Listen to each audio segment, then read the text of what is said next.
but we had a lot of competition for this, and Alabama's getting it, Huntsville in particular. So congratulations, everybody. Katie, congratulations. This will result in more than 30,000 Alabama jobs and probably much more than that, and hundreds of millions of dollars of investment. And that's billions, because it can't be millions. It's billions and billions of dollars.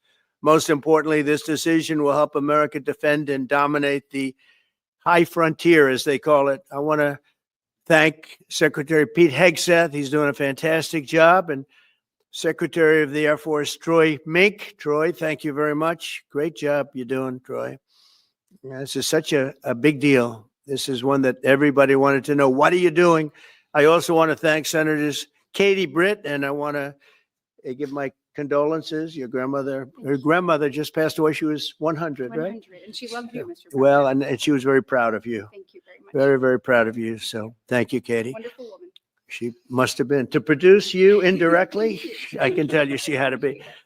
Tommy Tuberville, who's a great coach. And I won't say anything about what happened with Alabama football this weekend. Let's leave that out. But you're not used to that, right? You're not used to that. But Tommy, Auburn won, that's right. They did. So you're happy. Tommy's been a great senator, as you know, and fantastic guy all around. He was also a tremendous coach. House Armed Services Committee Chair Mike Rogers. Thank you, Mike. Where's Mike? Mike, thank you very much. Doing great, Mike. Representatives Barry Moore, all great friends, Robert Adderholt, Gary Palmer, and Dale Strong. Thank you all very much, fellas. Appreciate it. In my first term, I created a thing called Space Force. So important. You know, we were losing the race in space very badly to China and to Russia. And now we're far and away #1 in space, and reestablished Space Com with a mission to protect American space assets and detect any threat to our homeland. We initially selected Huntsville for the Spacecom headquarters, yet those plans were wrongfully obstructed by the Biden administration. And as you know, they moved them to a different locale.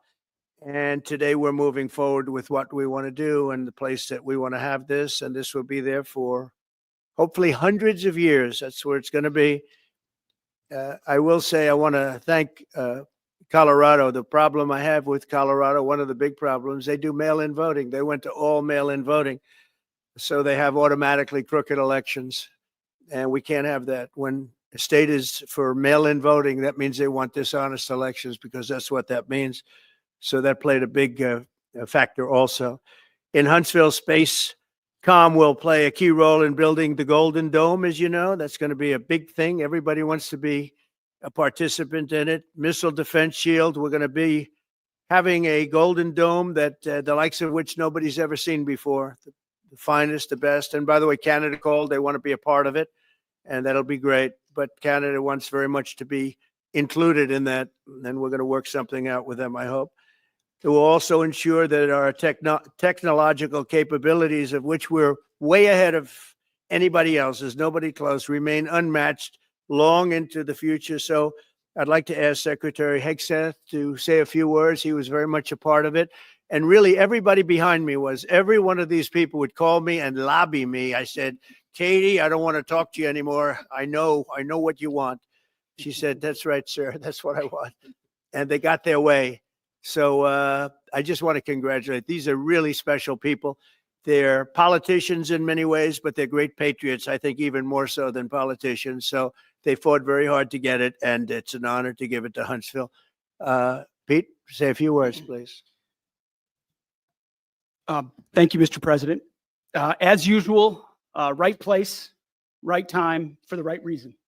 In your first administration, you established the Space Force at a time when we knew we had to be looking to that domain of space. You also reestablished Spacecom to ensure that priority was put in place. And you, through the Air Force, independently identified that Huntsville, Alabama was the right place to put it.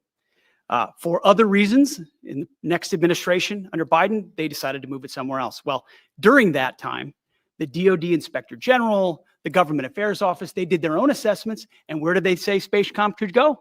Huntsville, Alabama.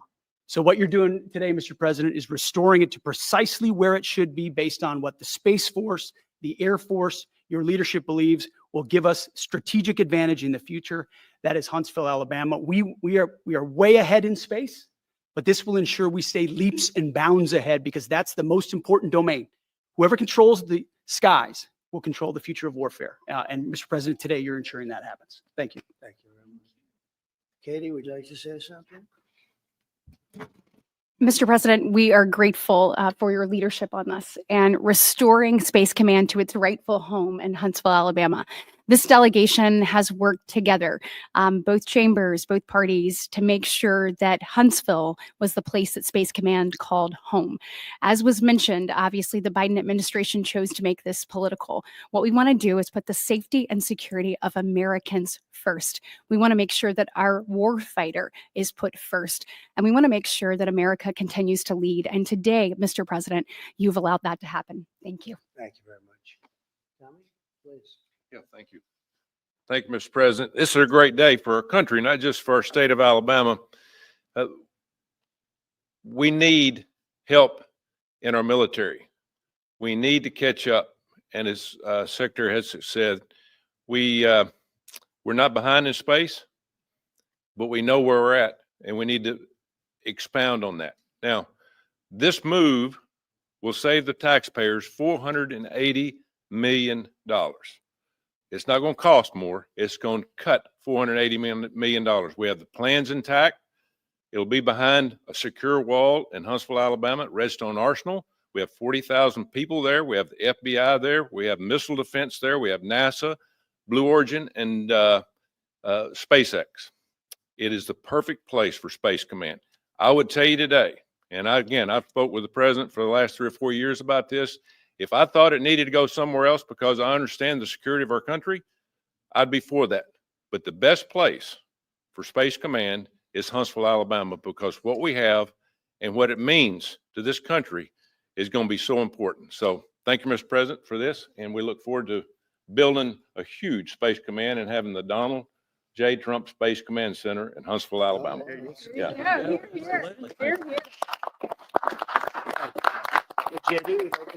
Sure. Well, Mr. President, thank you. I'll be very brief here. I lobbied the president hard to put it in Ohio, but he said these people behind us, these Alabamas, are just too powerful and too persuasive. And so it's in Alabama. But as Tommy said, this is exactly the right place for Space Force and Space Command. I think Americans ought to appreciate the fact that you can't win the battle of the future unless you control the skies. The cyber security, the communications, the entire infrastructure of the battle in the 21st century will be in space. So it was a visionary move in the first administration for the president to set up Space Force. And I think an equally visionary move to make sure that Space Force is right where it should be in Huntsville, Alabama. Thank you, sir. Thank you very much. Gentlemen, anybody want to say anything? Would you like to say? Mr. President, another promise made, another promise kept. You think about it, Redstone Arsenal is critical to national security. The president said when you were the 45th president, let's do what's right for national security. And today, that's exactly what we're doing. It's not because of this or that. It's because it's right for national security. You think of the 21 categories that were evaluated to determine what was best for national security. All indicators pointed back to Huntsville, Alabama, and Redstone Arsenal. We have the right people at the right place at the right time. Mr. President, on behalf of the people of the 5th Congressional District and all of Alabama, thank you for keeping your word. Absolutely. Thank you very much. Anybody? Let me just say, Mr. President, I want to say thank you. And thank you for doing this because it was the right thing to do. When they looked at all the numbers, Huntsville was the place to go. And like you say, it was unfortunately pulled out, but you made it right. So I want to just say thank you again for a grateful nation, and to the state of Alabama, we're very grateful. Thank you and God bless. Thank you. Thank you, Mr. President. Throughout history, militaries has always understood that whoever could hold the high ground held the advantage. Space is the ultimate high ground. And what we're doing with moving the Space Command to Huntsville is absolutely critical to our maintaining dominance in that sphere. And it goes hand in hand with what we're trying to do with the Golden Dome and missile defense to defend against anyone else who tries to enter that sphere. So thank you, Mr. President. Thank you very much. Please. Go ahead. Thank you, Mr. President. And obviously, national defense is a huge issue. And when you look at the scores, Alabama was #1, and for political reasons, it was moved out of our state. But Mr. President, thank you for making priorities of defense and the warfighter and the safety of this nation. And in the big, beautiful bill, that Golden Dome will be built in Huntsville, Alabama, and we're grateful for that. Thank you. Listen, as chairman of the Armed Services Committee, I care very much about what's most important for our national security. And the president held a nationwide competition to determine where we should have this command. If y'all remember, at the end of that competition, where Alabama came in first, there was a lot of complaints from the other states who did not place well. He said, we'll do it over with new criteria to accommodate your concerns. Alabama came in first in that second competition. His Secretary of the Air Force reviewed the results, said it was fair, and the president named Huntsville. It was the Biden administration that decided to make it political, even though his own Secretary of the Air Force said it was a fair competition and it should be in Huntsville. So I want you to know I appreciate this president standing up and being strong and saying he's going to make this right and put it where it rightfully belongs. That's Huntsville, Alabama. Thank you. So thank you all very much. You are going to leave me alone now. You're not going to call me anymore and talk about this subject, right? You promise? They'll start something else. But I just want to congratulate you. It's a very big deal. When you come out and when you leave the room, you'll see that we just, over the last few minutes, literally shot out a boat, a drug carrying boat, a lot of drugs in that boat. And you'll be seeing that and you'll be reading about that. It just happened moments ago. And our great general, head of the Joint Chiefs of Staff, who's been so incredible, including what took place in Iran, knocking out potential nuclear power for a long time to come. I think within a month they would have had it. We didn't do what we did. But he gave us a little bit of a briefing. And you'll see, and there's more where that came from. We have a lot of drugs pouring into our country, coming in for a long time. And we just, these came out of Venezuela and coming out very heavily from Venezuela. A lot of things are coming out of Venezuela. So we took it out and you'll get to see that after this meeting is over. Do you have any questions, please? Yeah, please. Senator Cumberland talked about the cost savings associated with this announcement. Can you talk about the strategic benefits by having Space Force Command headquartered in Huntsville? Well, it just works because we have so much else there. And having a central, you could call it a central command, but it really is a command station. Also, even locationally, where it is, and when you think about flying distances, if you can save a half an hour as fast as some of these planes go and things go, and even the rockets go, if you can save by having the best location. So we went out, as you know, to experts, and we had 4 different groups of experts. They all said this was the best location. I also loved it from the standpoint, I know the people of Alabama, they are great people, work hard, and there's no games, and they're very proud of it. And I would say they fought harder for it than anybody else also. A lot of states, 5 states really wanted it, but they wanted it more. And I kid you not when I say that these people, they spoke to me a lot. That's all they wanted to talk about. They didn't want to talk about the weather. They only wanted to talk about moving to this location, moving to Alabama, Huntsville in particular. So we're honored to do it. They really wanted it badly and they got it. Peter? President Trump, something completely different, but about a big viral social media trend over the weekend. How did you find out over the weekend that you were dead? You see that? No. People didn't see you for a couple of days. 1.3 million user engagements as of Saturday morning about your demise. Really? I didn't see that. You know, I have heard, it's sort of crazy, but last week I did numerous news conferences, all successful. They went very well, like this is going very well. And then I didn't do any for 2 days, and they said, there must be something wrong with him. Biden wouldn't do them for months. You wouldn't see him. And nobody ever said there was ever anything wrong with him. And we know he wasn't in the greatest of shape. No, I heard that. I get reports.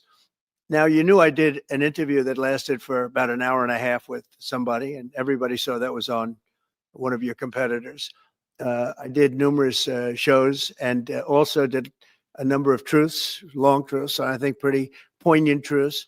No, I was very active over the weekend. They also knew I went out to visit some people at the club that I own pretty nearby on the Potomac River. And no, I've been very active actually over the weekend. I didn't hear that one. That's pretty serious stuff. Well, it's fake news. You know, it's just it's so fake. That's why the media has so little credibility. I knew they were saying like, is he okay? How's he feeling? What's wrong? I said, I just left. And it's also sort of a longer weekend, you know, it's Labor Day weekend. So I would say a lot of people know I was very active this Labor Day. I had heard that, but I didn't hear it to that extent. Go ahead, Peter. We know that this country has a huge problem with school shootings. You've said that you're open to sending the National Guard pretty much anywhere. Would you ever consider sending an armed National Guardsman to every school? Well, we have a big problem with school shooting, but we also have thousands and thousands of schools that run perfectly. You know, they talk about you can do things construction wise, and that's really, I think nobody knows more about construction than me. You can build the construction doors. You can build what they call safety doors, where they lock on the outside, the inside, and every place else. Well, but if one of these lunatics happens to get through, then the police can't get in. Then they're looking for keys all over the place, and it takes a lot of disadvantages to doing, spending billions and billions of dollars and actually making it safer in some way for some of these lunatics that we're dealing with. But I don't think so. I've thrown out the concept. We have great teachers that love our children. The parents love the children. Teachers love the children too. And if you took a small percentage of those teachers that were in the military, that were distinguished in the military, that were in the National Guard, et cetera, and you let them carry, that's something that a lot of people like. I sort of liked it. I'd have to be studied, but they're trained. They know about weapons. You can't do it with every teacher because most teachers don't know, and but I always thought that would be an alternative. But it just we've had a lot of instances. Other countries have also. They have different kinds of problems than we have, but we do have. There's something going on, and it's a bad thing. Yes, please. Have you spoken with President Putin in the past week? Have you spoken with President Putin? Yeah, I don't want to. I have learned things that will be very interesting. I think in the next few days you'll find out. Consequences if there isn't some type of announcement of a meeting with President Putin and President Zelensky? And what could those consequences We're going to be? see what happens. We're going to see what they do and what happens. I'm watching it very closely. Last week, they lost 7,000 between the two countries, 7,313 soldiers, to be somewhat exact, for no reason whatsoever. And they're Russian and they're Ukrainian, but, they're soldiers. I want to see it end. Yeah. Have you decided you're definitely going to send National Guard troops to Chicago? I didn't say when, but the answer is, look, Chicago's very interesting because I watched Pritzker get up and say we don't need help, we're safe. But 2 weeks ago, they had 6 people murdered, and they had 24 people hit by bullets. Last week, as you know, it was 7 people, 24 people hit, and 7 people died. And then over the last 2 days, that was the crown jewel. They had, I guess, 9 or 10 killed, and 50 hit with bullets. And you have this governor get up, who's a terrible governor. Probably he and Gavin Newsom would be probably the 2 worst and most naive. They're naive. Either they're naive or they're very untruthful. And he'll say, we don't want any protection. We don't need. So in the last 3 weeks, he's lost almost 20 people killed. There's no place in the world, including you can go to Afghanistan, you can go to places that you would think of. They don't even come close to this. Chicago is a hellhole right now. Baltimore is a hellhole right now.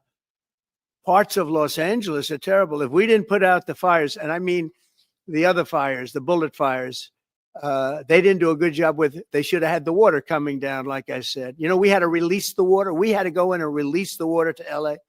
It's so badly run. But if I didn't send the National Guard into Los Angeles, I would be making an announcement today. I'd be talking about Huntsville, and I'd simultaneously be saying, by the way, the Olympics is not coming to Los Angeles. If we didn't do that, and even the sheriff, the top law enforcement person in Los Angeles said, we could not have handled it without them. So that's what he said. Make your mind up on Chicago though? Well, we're going in. I didn't say when, we're going in. When you lose, look, I have an obligation. This isn't a political thing. I have an obligation. When we lose, when 20 people are killed over the last 2.5 weeks and 75 are shot with bullets. So let me tell you a little story about a place called DC, District of Columbia, right here where we are. It's now a safe zone. We have no crime. It's in such great shape. You can go and actually walk with your children, your wife, your husband. You can walk right down the middle of the street. You're not going to be shot, Peter. You're safe. Everyone likes you anyway. They probably wouldn't do it. But it's so dangerous. And there are people in this audience that you've suffered greatly.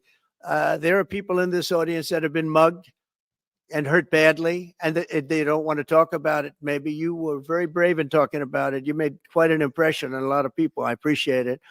But there were other people in this room that have been hurt very badly just walking down the street in D.C. Washington, D.C. is a safe zone right now. It's a safe city. The restaurants are open. They're booming. You can't get a restaurant. New restaurants are announcing that they're going to be open. This took place in 12 days. Now it's 15 days, but 3 days ago, it became what's known as a safe zone. It's a safe city. And this city was really bad, really, really bad. We took 1,600 people out, hardcore criminals that will not be coming back anytime soon. And we're very proud of it. You know, to have our nation's capital lose every week, you know, it was like years, many years where every single week somebody was killed for many consecutive weeks. This went on for years. And then we had last week, it was announced that nobody was killed last week. And I made that announcement in front of a very distinguished leader of a country. And I'm saying proudly, ladies and gentlemen, nobody was killed in Washington, D.C. this week. He looked at me like, what's that all about? I say, yeah, we have a little bit of a crime problem. And we don't have a crime problem in Washington anymore. And the mayor has been very helpful. And the police commission has been very helpful. And it's been a great team. And I would love to have Governor Pritzker call me. I'd gain respect for him and say, we do have a problem. And we'd love you to send in the troops because you know what? The people, they have to be protected. I saw today on one of your networks, not a friendly network, except really the opposite, I would say, very unfriendly network. And they interviewed about 12 people on this morning. Most of them were African-American, who were Black. And they were saying, please, please, please let the president send in. These were people from Chicago. Please, we need help. We need help. We can't walk outside. We're petrified. If the governor of Illinois would call me up, I would love to do it. Now, we're going to do it anyway. We have the right to do it because I have an obligation to protect this country. And that includes Baltimore. I saw where Governor Moore was asking me to take a walk down the street of Baltimore. Well, Baltimore is a very unsafe place. It's rated number 4 in the city, one of the most unsafe places anywhere in the world. But, you know, we took care. This was a beautiful thing that happened in Washington because we showed that it could be done. And this wasn't just sending big, strong guys, and they are big and they are strong. You know, we had a great decision from the Supreme Court that had to do with sort of talent. It had to do with you are put down based on merit. You can hire based on merit. So merit for a soldier or for a policeman is strong, physically fit, something, you know, having a certain ability, not a person that is woke and got the job through woke, but wasn't strong enough to lift a gun out of the holster, et cetera, et cetera. No, I looked at the police, as you know, last week I went over, we had a meeting there had to be 300 people and they were all very impressive looking. And when the bad guys see them, they're not going to do a thing. And so I'm very proud of Washington. It serves as a template and we're going to do it elsewhere. But Chicago is certainly going to be high. I would love to have him call. I would love the governor of Illinois. I'd be honored to take his call.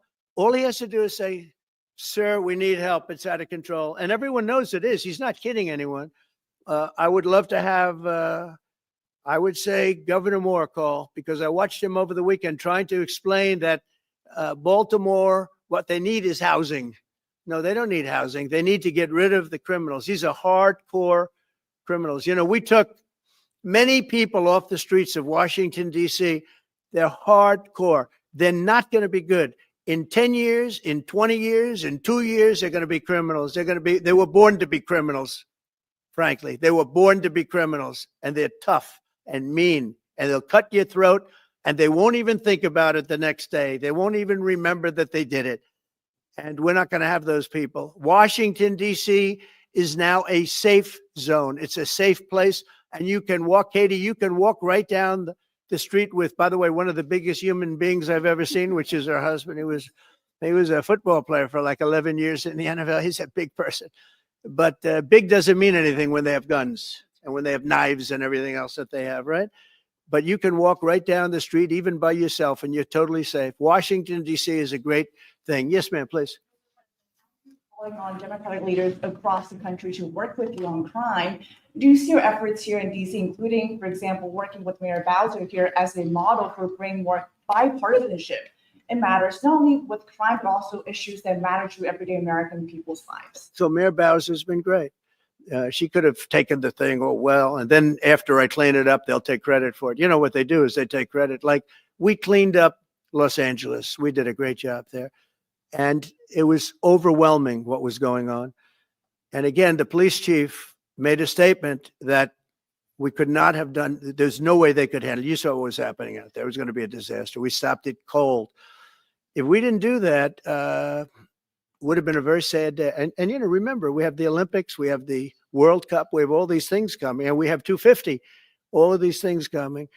But I watched Newsroom get up and say he's doing a great. He's not. We're the ones that did it, and that's okay. Whatever it takes. But the main thing is we. But he got up and said we did it. Well, he didn't want us there, and he's going to need us again because it's starting to form again. I see it. It's starting to form again. You know, we have to maintain. It's like maintenance on an airplane. You can buy it, but you have to maintain it.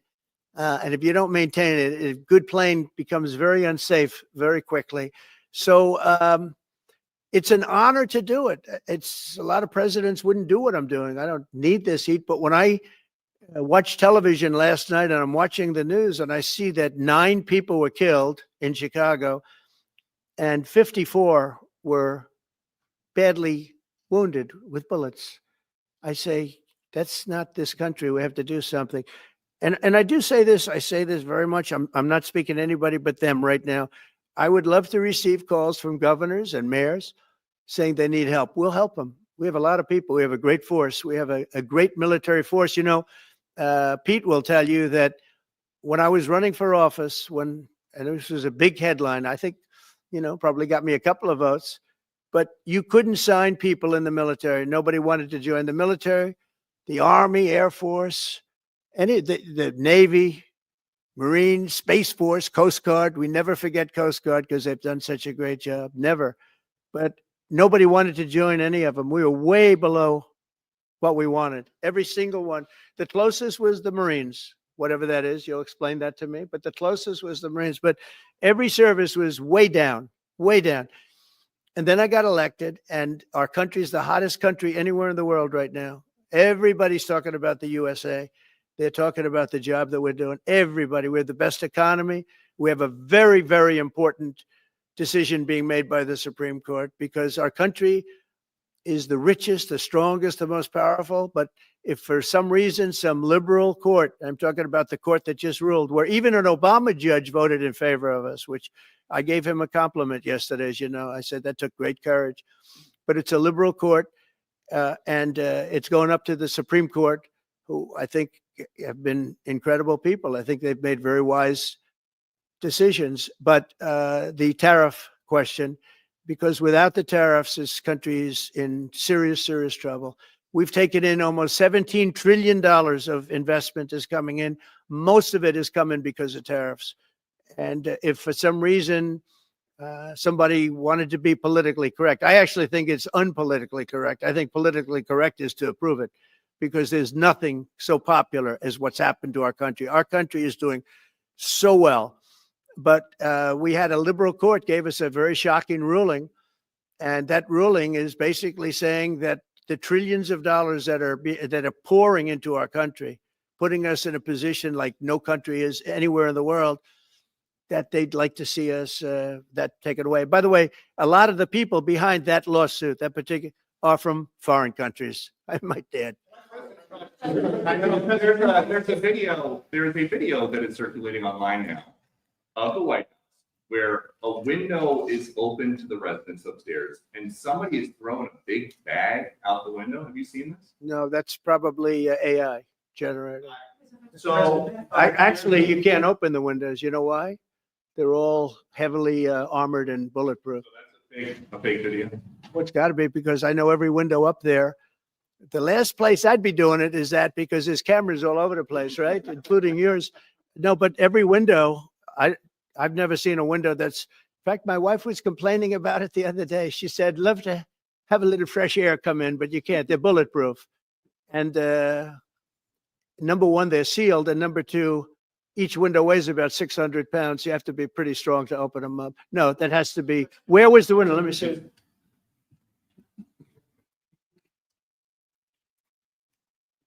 Maybe from the renovations. Which is the window?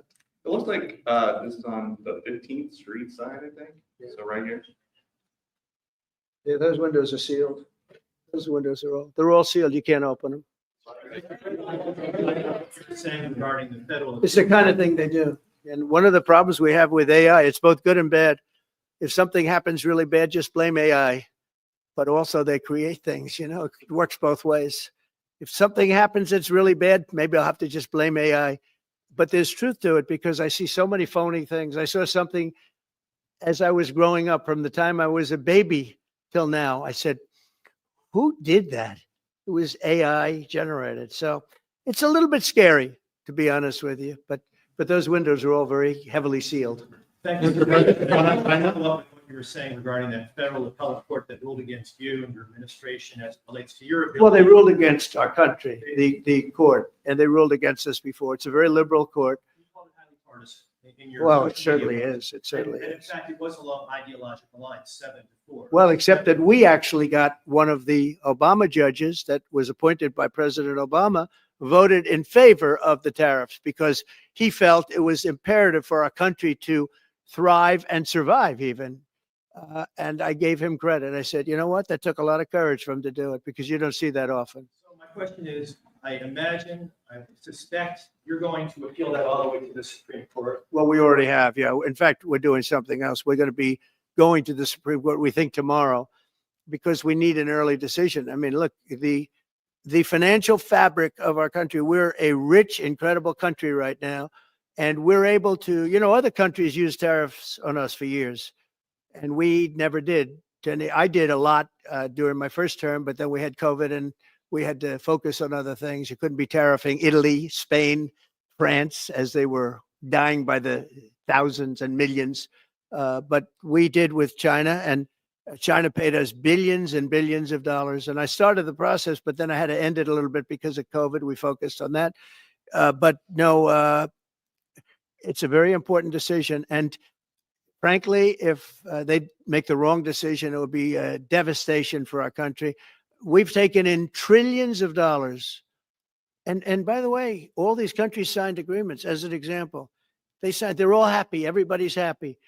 But some whack job put in a lawsuit. It went before a very liberal court, and the liberal court ruled, it was 11, they ruled 7-4, with one of the most liberal of them all voting in our favor, because they're patriots. I think I give tremendous credit to that judge. And now it's going to the Supreme Court. Now we're going to be asking for early admittance. We're going tomorrow, and we're going to ask for an expedited ruling, because you know, when you look at the stock market's down today, the stock market's down because of that, because the stock market needs the tariffs. They want the tariffs.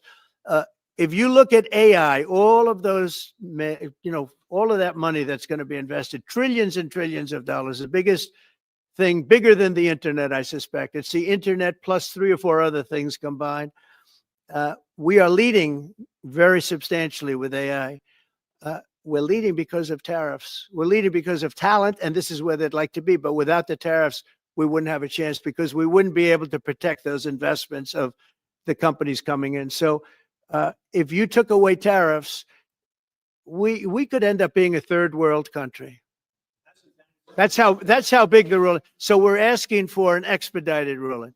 As a backstop to that, President, you have a Republican-controlled Congress. You control the House. You control the Yeah, Senate. but we don't have 60 votes. We don't have 60 votes. You don't I'd love to think you do could get that. enough Oh, votes? if we had 60 senators, if we got the 60 votes, we would get them. But we need 60 votes, and we need, a certain number in the House.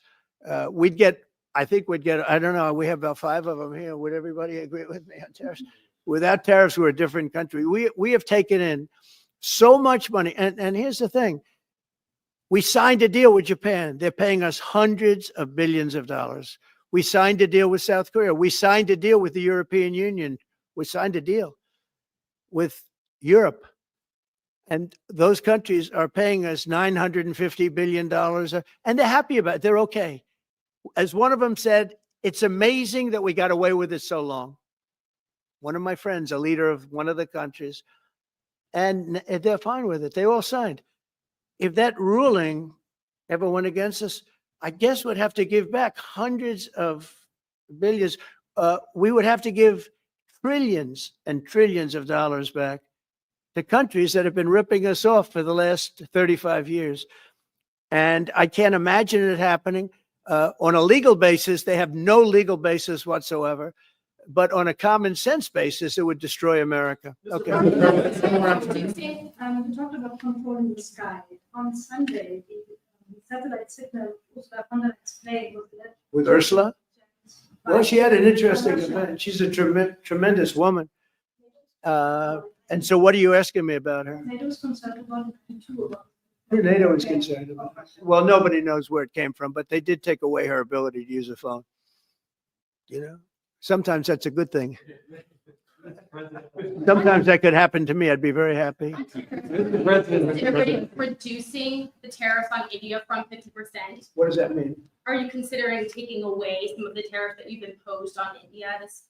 No, we get along with India very well, but India has, you have to understand, for many years, it was a one-sided relationship. Only now, since I came along, and because of the power that we have with tariffs, India was charging us tremendous tariffs, about the highest in the world. They were about the highest in the world, number one. And we therefore weren't doing much business with India, but they were doing business with us because we weren't charging them. Foolishly, we weren't charging them. So they would send in massive, everything they made, they'd send it in, pour it into our country. Therefore, it wouldn't be made here, which is a negative. But we would not send in anything because they were charging us 100% tariffs. And, I'll give you an example. Harley Davidson couldn't sell into India. There was a 200% tariff on a motorcycle. So what happens? Harley Davidson went to India and built a motorcycle plant. And now they don't have to pay tariffs. Same thing as us. So what we're doing is literally thousands of companies are coming into the U.S., car companies, AI, but, more traditionally car companies. We have so many car company factories under construction or being designed right now. And they're coming from China. They're coming from Mexico, I must tell you, and they're coming from Canada. A lot of them coming from Canada. But they're coming into our country because they want to build here. And they want to build here for 2 reasons. Number one, they'd like to be here. And number 2, the tariffs are protecting them. And number 3, they want to avoid paying tariffs. When they build their cars here, they don't have any tariffs to pay. When you build here, you don't have any tariffs. Mr. President, Go ahead. in light of the Minnesota shooting last week, the Department of Homeland Security is now awarding more than $100 million to hundreds of faith organizations across the country to help them ramp up security. What's your vision for further protecting religious liberty across the country amid incidents of threats? So religious liberty is so important. And we're talking about every religion now. And we're doing things on that nobody else has ever done. And we're going to be announcing, we're going to be having a big announcement in about 2 weeks on that question. Yeah, please. On Space Command, sir, are you concerned that people may not be willing to relocate from Colorado to Alabama? No, I'm not worried. Then we'll get somebody else. Colorado. I mean, the problem with Colorado is they have a very corrupt voting system. Look, I have so many friends in Colorado.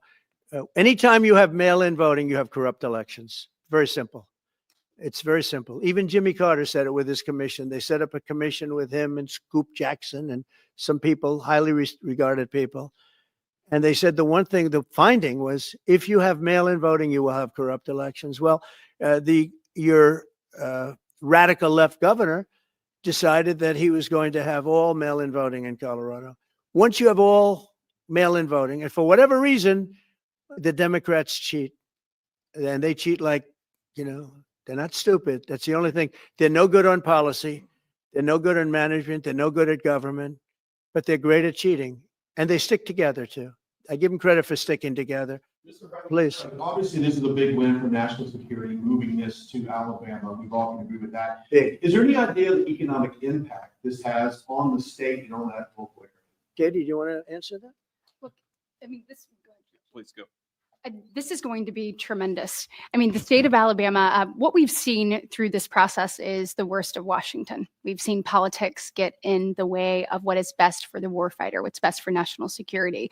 And the state of Alabama is about to show the country the best among us. So we know the economic impact is going to be tremendous. There at Redstone Arsenal, we're proud to house everything from the FBI to headquarters there for material command to a number of things. We obviously have NASA with Marshall Space Flight Center. And so this naturally fits within. When you look at the decision matrix that they placed in front of us, that's why we ranked so high, is because we have the resources necessary and the ability to build out quickly to meet the needs in front of us.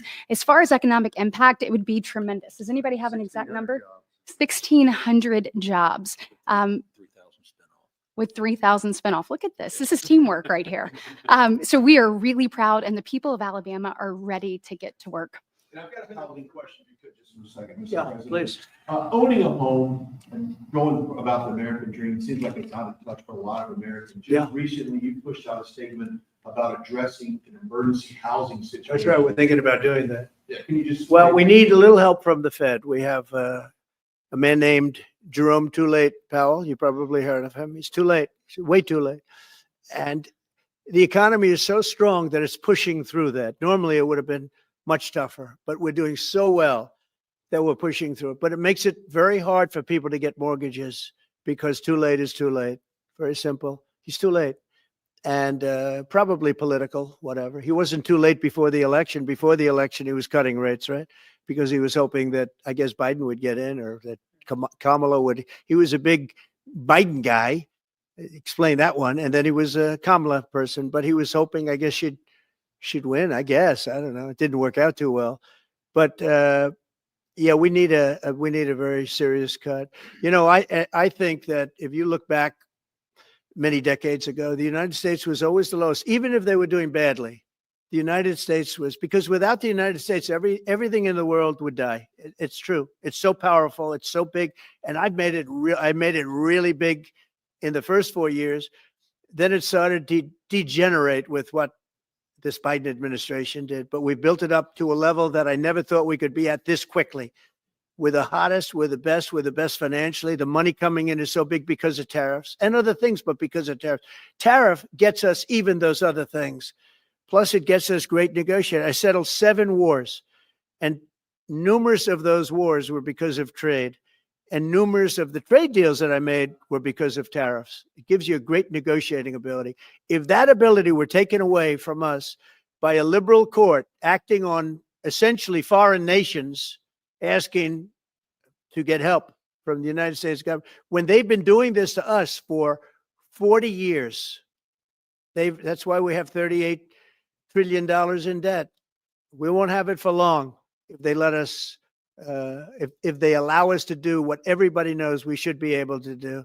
Yeah, please. Mr. President, another Biden era action that you're now reversing is that you signed a deal last week to make federal buildings adopt and embrace classical architecture styles again. Can you talk to us about why you do that and also what's your vision? Well, we for- want to see beautiful buildings. Now, it's in the eye of the beholder. I've seen architectural reviews over the years. I'm an expert at it. I've gotten a lot of great reviews, but I've seen buildings that I didn't think were very good get great reviews, and I've seen great buildings get bad reviews. So, but it's just a standard. We want to have a good standard. We're building something here, for 150 years, they wanted a ballroom at the White House. We're doing something at the highest level using great architects and all. And, it's very exciting. But we have a lot of interesting things happening architecturally in DC. And DC is like a different place. And, even the contractor said, sir, we walked down today, we feel like much safer. It's like a different place. Washington, D.C. is great. Now we're going to also beautify it. We're going to put a topping on the roads. We're not going to rip them apart and take 4 years to build a road that was exactly the same by the time you build it. But we're going to put toppings. We're going to put new medians in. We're going to get the graffiti off. We're going to put tiles up in the tunnels where the tiles are missing. And we'll do the whole tunnel instead of, a little area where you see new tiles, old tiles that never look too good, but they could use it. They've been up for 50 years. They've served their duty. But we're going to make this within about a 20-mile radius from the White House. We're going to have this place spick and span. It's going to be crime-free, and it's going to be spick and span. You'll be proud of Washington again. Go ahead, please. Sir, China's having a massive military parade that President Putin and Kim Jong-un will be attending. Do you interpret that as a challenge to this? And are you No. concerned at all about those countries? No. Some sort of counterweight? Not at all. China needs us, and I have a very good relationship with President Xi, as you know, but China needs us much more than we need them. No, I don't see that at all, no. And I had actually a very good meeting with President Putin a couple of weeks ago. We'll see if anything comes out of it. If it doesn't, we'll take a different stance. Today, in California ruled that your deployment of National Guard troops to Los Angeles was illegal. Do you have any response? Well, reaction to that? it was a radical left judge, but very importantly, what did you not tell me in that question or statement that you made? Pretty much of a statement, I think. Well, I was asking for the response. No, you didn't say what the judge said, though. The judge said, but you can leave the 300 people that you already have in place. They can continue to be in place. That's all we need. But why didn't you put that as part of your statement? Because the same judge ruled exactly as you said, except the judge said that you could leave the 300 people that you already have in place. They can stay, they can remain, they can do what they have to do. Thank you very much, everybody. We appreciate it. Thank you. Thank you. Thank you very much. Thank you, guys. Thank you, Russ. Thank you. Thank you. Cut out. Let's go, guys. Thank you. Thanks, Russ. Let's go. Let's go. Let's keep going. Thanks, guys. Thank you, Russ.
Ready, Chuck?